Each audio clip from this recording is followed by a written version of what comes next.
Hi friends, welcome to பாவையின் பாதையில் channel. இன்னைக்கு இந்த வீடியோவில் என்ன பார்க்க போகிறோன்னா, ஜிஆர்டியில் நான் வாங்கின கோல்டு நெக்லஸ் பற்றி பார்க்கலாம். இந்த நெக்லஸை வந்து நான் கோல்டு சிட்டு போட்டோம், அப்புறம் ரிமைனிங் அமௌண்ட்டை வந்து கையிலேருந்து பே பண்ணியும் தான் வாங்கினேன்.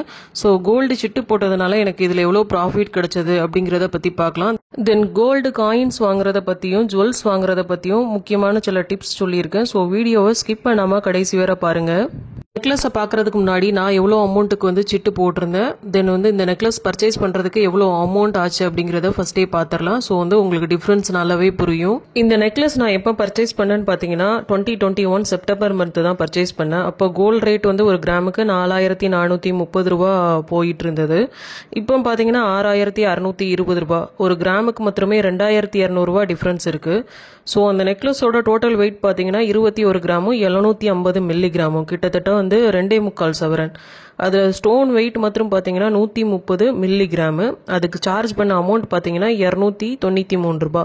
ஸ்டோன் வெயிட் மைனஸ் பண்ணது போக உள்ள நெட் வெயிட் பார்த்தீங்கன்னா 21 கிராமும் 620 மில்லிகிராமும். அப்போ பார்த்தீங்கன்னா நான் 3 கோல்டு சிட்டாக வந்து ஸ்ப்ளிட் பண்ணி போட்டிருந்தேன். 3500க்கு ஒன்று, 1500க்கு ஒன்று, 500க்கு ஒன்று. இந்த 3 சிட்டும் ஒரே மந்த் வந்து ஸ்டார்ட் பண்ணது கிடையாது. ஒரு சிட்டு வந்து ஒரு மாதம் முன்ன பின்ன டிஃப்ரென்ஸில் தான் ஸ்டார்ட் பண்ணது. ஸோ அந்த 3500 ரூபா சிட்டில் வந்து நான் 11 மந்த்ஸ் பே பண்ணியிருக்க மாட்டேன். 10th மந்தோட வந்து க்ளோஸ் பண்ணி வாங்கிட்டேன். ஸோ இந்த கோல்டு சிட்டு மூலமாக நான் பே பண்ண அமௌண்ட் பார்த்தீங்கன்னா 57,000. அது மூலமாக எனக்கு ஒரு கிராமுக்கு கிடைச்ச கோல்டு ரேட் பார்த்தீங்கன்னா 4150 ரூபா. ஸோ அன்னைக்கு போயிட்டு இருந்த கோல்டு ரேட் பார்த்தீங்கன்னா 4430. எனக்கு கிடைச்ச கோல்டு ரேட்டு பார்த்தீங்கன்னா 4150 ரூபா. ஒரு கிராமுக்கு 280 ரூபா கிட்ட வந்து எனக்கு டிஃப்ரென்ஸ் கிடைச்சிச்சு. இந்த நெக்லஸுக்கு பார்த்தீங்கன்னா 18.4% வேஸ்டேஜ் போட்டிருந்தாங்க. சிட்டு மூலமாக எனக்கு அக்குமுலேட் ஆன கோல்டு வெயிட் பார்த்தீங்கன்னா 12 கிராமும் 899 மில்லிகிராமும். ஸோ இந்த கோல்டு வெயிட்டுக்கு வந்து எந்த வேஸ்டேஜும் கிடையாது. ரிமைனிங் எக்ஸஸாக உள்ள கோல்டு வெயிட் பார்த்தீங்கன்னா 8 கிராமும் 721 மில்லிகிராமும். ஸோ இந்த வெயிட்டுக்கு வந்து எனக்கு 18.4% வேஸ்டேஜாக 1.4% கம்மி பண்ணி 17% வேஸ்டேஜாக வந்து போட்டாங்க. ஸோ அந்த ரிமைனிங் கோல்டு வெயிட்டுக்குள்ள அமௌண்ட் பார்த்தீங்கன்னா 38,634 ரூபா. அதுக்குள்ள வேஸ்டேஜ் அமௌண்ட் பார்த்தீங்கன்னா 6,568 ரூபா. ஸோ டோட்டலாக இந்த ரெண்டு அமௌண்ட்டையும் சேர்த்தா 45,202 ரூபா வருது. ஸோ இந்த 45,202 ரூபா, தென் சிட்டு மூலமாக நான் கட்டினேன் 57,000 ரூபா, தென் ஸ்டோனோட சார்ஜ் 293 ரூபா. இது எல்லாத்தையும் ஆட் பண்ணால் நமக்கு 1,02,495 ருபீஸ் வருது. இதுக்கு 3% ஜிஎஸ்டி போட்டால் ஜிஎஸ்டி மற்றும் 3,075 ரூபா. ஸோ டோட்டலாக எல்லாத்தையும் ஆட் பண்ணால் 1,05,570 ரூபா. ஸோ நான் சிட்டு மூலமாக கட்டின 57,000 இதில் இருந்து மைனஸ் பண்ணால் 48,570 ரூபா வந்து நான் எக்ஸஸாக கட்ட வேண்டியது இருந்தது. ஸோ இந்த அமௌண்ட்டை கட்டுறதுக்கு நான் என்ன பண்ணேன்னா, கோல்டு காயின் வந்து ஒரு 10 கிராம் கிட்ட வந்து சேர்த்து வச்சுருந்தேன். அதோட வெயிட் பார்த்தீங்கன்னா 10 கிராமும் 10 மில்லிகிராமும் இருந்தது. ஸோ அதுக்கு அன்னையோட கோல்டு ரேட் 4,430 ரூபா போட்டு 44,345 ரூபாய்க்கு எடுத்துக்கிட்டாங்க.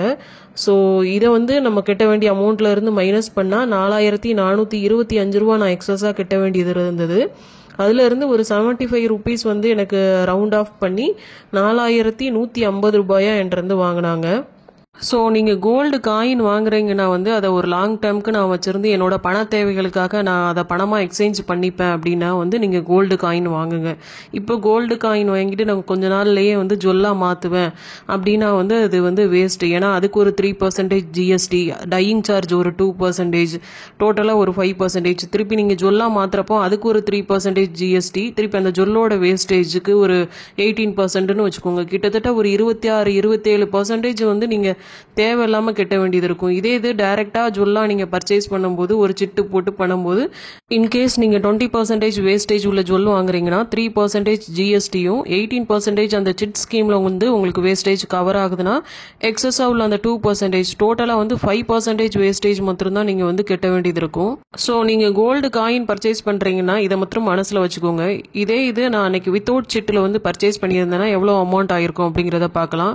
கோல்டுக்கு மட்டும் 95,000 15,776 ரூபாய், வேஸ்டேஜுக்கு 17,623 ரூபாய், ஸ்டோனுக்கு ஒரு 293 ரூபாய், ஜிஎஸ்டி 3% எல்லாத்தையும் சேர்த்தா 1,17,102 ரூபாய். சிட்டு போட்டதுனால நான் அன்னைக்கு கட்டின அமௌண்ட் பார்த்தீங்கன்னா 1,05,570 ரூபாய். ஸோ இந்த ரெண்டுக்கும் உள்ள டிஃப்ரென்ஸ் அமௌண்ட் மட்டும் பார்த்தீங்கன்னா 11,532 ரூபாய். ஸோ சிட்டு போட்டதுனால அன்னைக்கு எனக்கு ஒரு 11,500 ரூபாய் கிட்ட லாபம் கிடைச்சது. இதே இன்னைக்கு கோல்டு ரேட் படி அந்த ஜுவல்லை வந்து பர்ச்சேஸ் பண்ணணும்னா எவ்வளோ அமௌண்ட் ஆகுங்கிறத பார்க்கலாம்.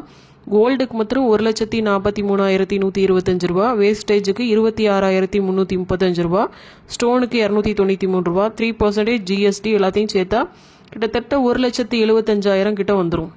ஸோ 2021 இந்த ஜுவல்லை நான் பர்ச்சேஸ் பண்ணதுனாலையும் கோல்டு சிட்டு போட்டதுனாலையும் எனக்கு லாபம் வந்து கிட்டத்தட்ட 70,000 கிட்ட வந்து கிடைச்சிருக்கு. இப்போ வந்து நம்ம நெக்லஸை பார்க்கலாம். இந்த நெக்லஸில் பார்த்தீங்கன்னா மகாலட்சுமி பெண்டன்ட் வச்ச மாதிரியான நெக்லஸ் தான். மேலே உள்ள அந்த செயினில் பார்த்தீங்கன்னா மாங்காய் மாதிரி டிசைன் பண்ணியிருக்கோம். என்கிட்ட வந்து மகாலட்சுமி பெண்டன்ட் வச்ச மாதிரியான ஒரு ஹாரம் உண்டு. அதை மேட்ச் பண்ணுறதுக்காக தான் வந்து இந்த நெக்லஸ் வாங்கியிருந்தேன். அந்த ஹாரமையும் இந்த நெக்லஸையும் சேர்த்து போடும்போது பார்த்தீங்கன்னா ரொம்பவே அழகாக இருக்கும். நெக்ஸ்ட் வீடியோவில் இந்த நெக்லஸையும் அந்த ஹாரமையும் சேர்த்து வச்சு உங்களுக்கு காட்டுறேன். இந்த பெண்டன்ட்ல பார்த்தீங்கன்னா மகாலட்சுமியை வந்து ஒரு திலகம் ஷேப் பேக்ரவுண்டில் வச்சு டிசைன் பண்ண மாதிரி இருக்கும். அதை சுற்றி அரும்பரும்பா வச்சுருப்பாங்க. அதுக்கு கீழே பார்த்தீங்கன்னா ஹார்ட்டின் மாதிரி டிசைன் பண்ணியிருப்பாங்க. அதுக்கு கீழே அரும்பரும்பா அடுத்த லேயரில் வச்சு அதுக்கு கீழே வந்து ஒரு லேயர் வந்து லீஃப் டிசைன் மாதிரி ஃபுல்லாக பண்ணியிருப்பாங்க. டோட்டலாக பார்த்தீங்கன்னா 3 பிங்க் ஸ்டோன்ஸ் வந்து இதில் இருக்கும். கொஞ்சம் பிக் சைஸ் ஸ்டோன்ஸ்னே சொல்லலாம். அதுக்கு கீழே பார்த்தீங்கன்னா ஹேங்கிங்ஸ் ஒரு 3 ஹேங்கிங்ஸ் இருக்கும் பெண்டன்ட்டில். சென்டரில் பார்த்தீங்கன்னா ஒரு ஃப்ளவர் மாதிரி ஒரு ஹேங்கிங்கும், இந்த சைடும் அந்த சைடும் பார்த்தீங்கன்னா ஒரு பால் மாதிரியான ஒரு ஹேங்கிங்ஸும் கொடுத்துருப்பாங்க. இந்த பெண்டனோட பீக்கில் பார்த்தீங்கன்னா ஒரு ஃப்ளவர் மாதிரி டிசைன் பண்ணி அதில் ஒரு பிங்க் ஸ்டோன் வச்சுருப்பாங்க. அதுக்கு கீழே நெட்டட் பேட்டர்ன் மாதிரி ஒரு டிசைன் பண்ணியிருப்பாங்க. இந்த பெண்டனுக்கு மேலே உள்ள செயின் டிசைன் பார்த்தீங்கன்னா மாங்காய் மாலையில் உள்ள டிசைன் மாதிரி இருக்கும். கிட்டத்தட்ட ஒரு கேரளா பேட்டர்ன் டிசைன் மாதிரியாகவும் இருக்கும். அதுக்கு மேலே பார்த்தீங்கன்னா ரவுண்டாக சர்க்கிள் மாதிரி டிசைன் பண்ணி அதுக்கு இன்பிட்வீனில் வந்து பிங்க் ஸ்டோன்ஸ் வச்சுருப்பாங்க. அதுக்கு மேலே பார்த்தீங்கன்னா வரிக்காய் பேட்டர்ன் மாதிரி டிசைனும் ஒரு ஃப்ளவர் பேட்டர்னும் கொடுத்துருப்பாங்க. அதுக்கு மேலே உள்ள செயின் பார்த்தீங்கன்னா அஸ் யூஷுவல் 2 பக்கமும் அரும்பு மாதிரியான வச்ச டிசைன் தான். ஸோ இந்த நெக்லஸை போடும்போது ரொம்பவே ஒரு ட்ரெடிஷ்னல் லுக்கு கிடைக்கும். அப்புறம் ஸ்டோன்ஸ் இருக்கிறதுனால நல்ல ஒரு ஷைனிங்காகவும் இருக்கும், நல்ல பார்வையாகவும் இருக்கும். இந்த நெக்லஸை கழுத்தில் போடும்போது டிசைன் வந்து பாதியிலே கட் ஆகுற மாதிரி இருக்காது. நெக் ஃபுல்லாக வந்து இந்த டிசைன் வந்து கவர் ஆகும். ரொம்பவே அழகாக இருக்கும். அப்புறம் சொல்ல மறந்துட்டேன், சிட்டு போட்டதுனால வந்து எனக்கு ஃப்ரீ கிஃப்ட்ஸும் கிடைச்சது. அயன் பாக்ஸ் ஒன்று, அப்புறம் வந்து கேசரோல் ஒன்று, அப்புறம் வந்து ஒரு வாட்டர் பாட்டில் ஒன்று ஃப்ரீ கிஃப்டாக கிடைச்சது. இந்த வீடியோ உங்களுக்கு பிடிச்சிருந்தா லைக் பண்ணுங்கள், ஷேர் பண்ணுங்கள் அண்ட் சப்ஸ்கிரைப் பண்ணுங்கள். Stay tune, see you soon in another video. Thank you.